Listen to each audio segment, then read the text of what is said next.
Hello dear students, welcome back to economics class with Pujari sir. आज हमारा topic रहेगा impact of British rule. British rule के प्रभाव, कैसे प्रभाव पड़े। This is another most important topic.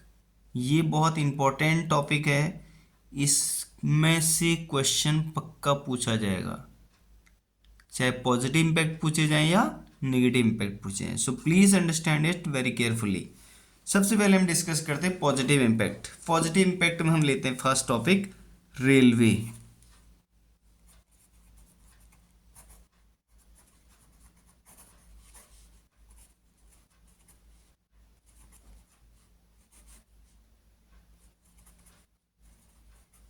Railway line, जो रेलवे लाइन को डेवलप किया गया उससे हमारी कंट्री में क्या पॉजिटिव इम्पैक्ट पड़ा।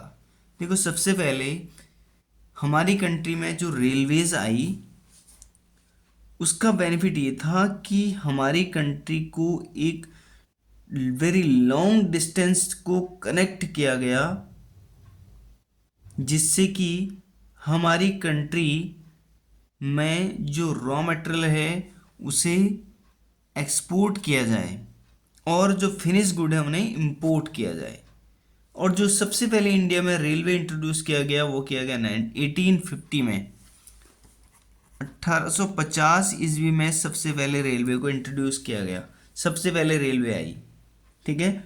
और उसका मोटिव था कि ब्रिटेन से जो फिनिश गुड आएगा उसको बहुत लेस प्राइसेस में एक्सपोर्ट किया जा सके। मीन्स उसे बहुत कम कीमतों पर एक स्थान से दूसरे स्थान पर भेजा जा सके। ठीक है।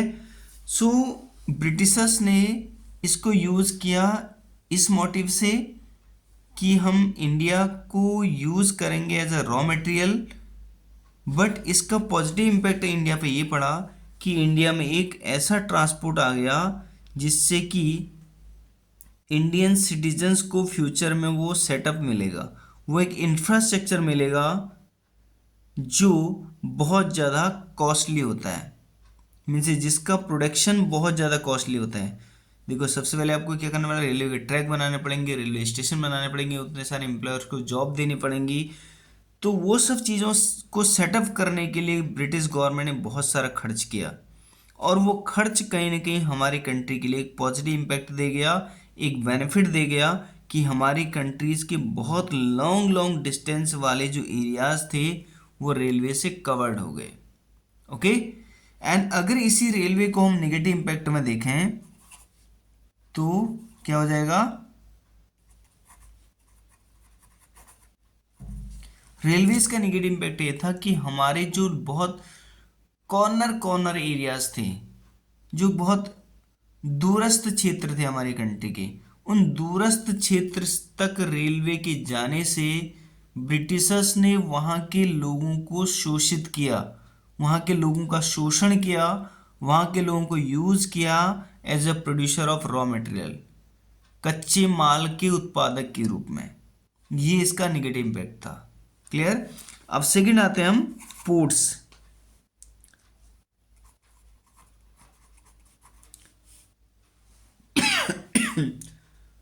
पोर्ट्स मीन्स होता है जिसे हम कहते हैं हिंदी में आपका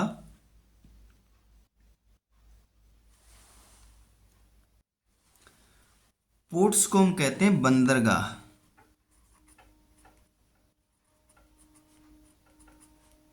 क्या कहते हैं, बंदरगाह। बंदरगाह का मतलब होता है कि जहाँ पर वाटरवेज होते हैं, जो पानी का हमारी ट्रांसपोर्टेशन होती है उसको हम यूज़ करते हैं।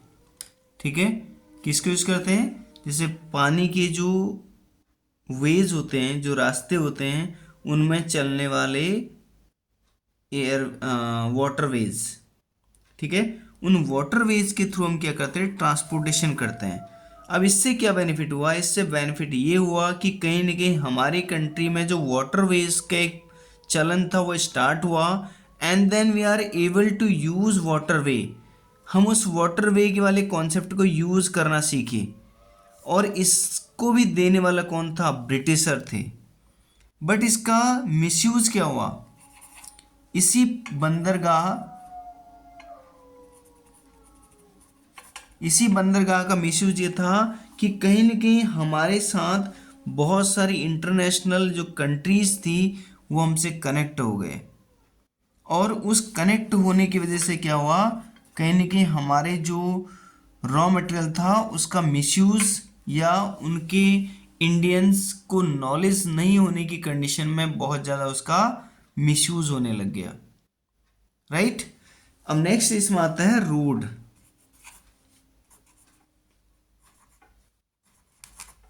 Road transport. रोड ट्रांसपोर्ट कहीं ना कहीं डेवलप हुआ, जिसे हम कहते हैं रोडवेज।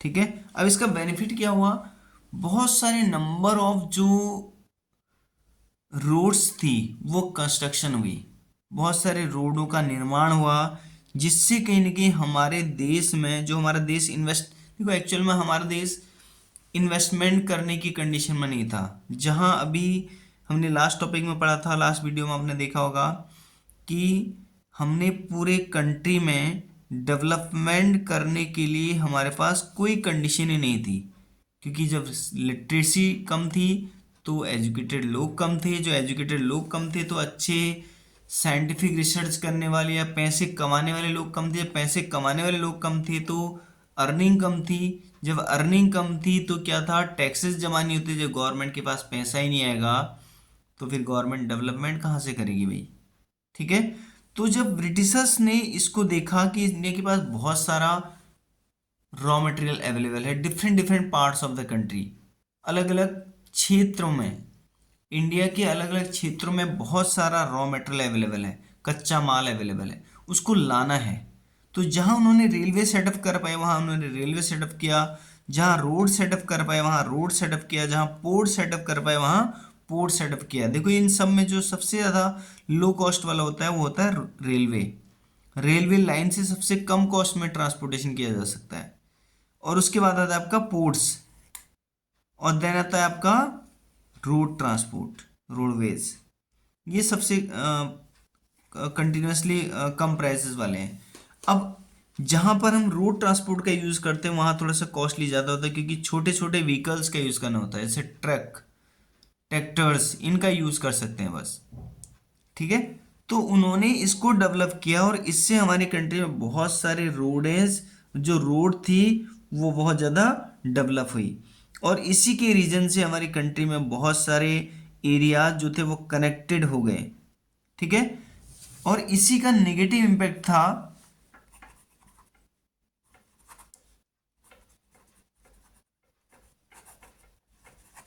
इसी का नेगेटिव इम्पैक्ट ये था कि कहीं ना कहीं जो हमारे विलेजेस एरियाज आज तक सिक्योर थे, जो सेव थे, अब ब्रिटिशर्स वहां जाकर उन लोगों का मिसयूज करने लग गए। उन लोगों का मिसयूज कैसे करने लग गए, उन्होंने छोटे छोटे फार्मर्स को भी एक्सप्लॉइट किया, उन छोटे छोटे फार्मर्स का भी शोषण किया जो अपने लिए ही ढंग से नहीं उगा पाते थे। अब जब गवर्नमेंट वहां पहुंच गई तो देखो भाई उन्हें टैक्स तो देना ही पड़ेगा, या उन्हें उन चीज़ों को उगाना पड़ेगा जिनसे ब्रिटिशर्स पैसे कमाएं। अब चाहे वो अपने घर के लिए जो गेहूं चावल है उसे नहीं भी उगा पाए तो कोई दिक्कत नहीं उन्हें, उनको है कि इंडिया वाले चाहे अपने लिए खाने के लिए चावल दाल रोटी नहीं उगा पाए तो कोई दिक्कत नहीं, लेकिन इंडिया की जो सॉइल है, जो मिट्टी है वो ऐसी है कि हमें बहुत सारे रॉ मटेरियल दे सकती है प्रोडक्शन के पर्पज़ से। और उसी प्रोडक्शन पर्पज़ को यूज़ करने के लिए उन्होंने टाइप्स ऑफ एरियाज में रोड सेटअप किया और उससे भी काफ़ी नेगेटिव इम्पैक्ट पड़े। ठीक है। तो ये कुछ पॉइंट्स थे जो हमने डिस्कस किया आपके साथ, और ये चैप्टर फर्स्ट का बहुत इंपॉर्टेंट टॉपिक है, इसमें से मोस्टली आपसे पूछा जाएगा, और बहुत सिंपली मैंने आपको एक स्टोरी के रूप में समझा दिया है, और मैं समझ रहा हूँ कि आप इसे अपने लैंग्वेज में बना के लिख लेंगे, और इससे कहीं ना कहीं आपको एक पॉजिटिव मोटिवेशन मिलेगा। इसका लास्ट टॉपिक है फेमाइन को कंट्रोल करना, control of famine.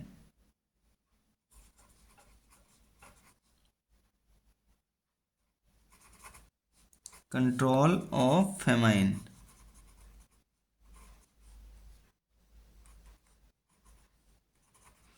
Famines means होता है भूखमरी, सॉरी, फेमाइन्स का मीन्स होता है आपका सूखा पड़ना।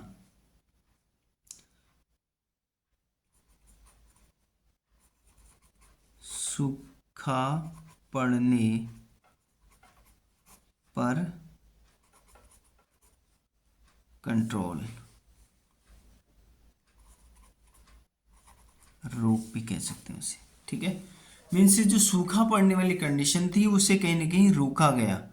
फेमाइन कंडीशन को रोकने से क्या होगा, जो स्टारवेशन वाली कंडीशन आती है, इसे हम इसे इसे दूसरे तरीके से कहते हैं हम अकाल पड़ना। पहले के लोग क्या होते थे, बारिश नहीं होती थी तो बहुत सारा जो लैंड होता था वो सूखा पड़ जाता था, और सूखे पड़ने से क्या होता था, अकाल हो जाता था। अकाल मीन्स है कि खाने पीने की चीज़ें नहीं मिल पाना। इस प्रकार की समस्याओं को भी कहीं ना कहीं दूर किया गया बाय द ब्रिटिशर्स, क्योंकि जब रोड आ गए तो रोड से वहाँ लोगों के पास खाना पहुँचा, रेलवेज के थ्रू सस्ते कीमतों पे खाना एक प्लेस से दूसरे प्लेस पे पहुँचा, तो कहीं ना कहीं लोगों की जो फेमाइन वाली कंडीशन थी, जो स्टारवेशन, जो भूखमरी वाली कंडीशन थी, वो कहीं ना कहीं कंट्रोल हुई।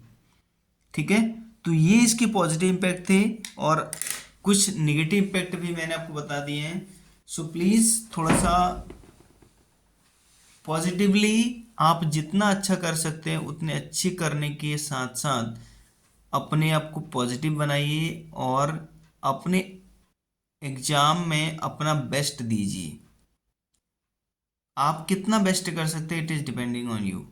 आप जितना बेस्ट कर पाएंगे उतना आपके लिए बेनिफिशियल होगा। And enjoy your exam and give your best. Thank you and take care. Goodbye.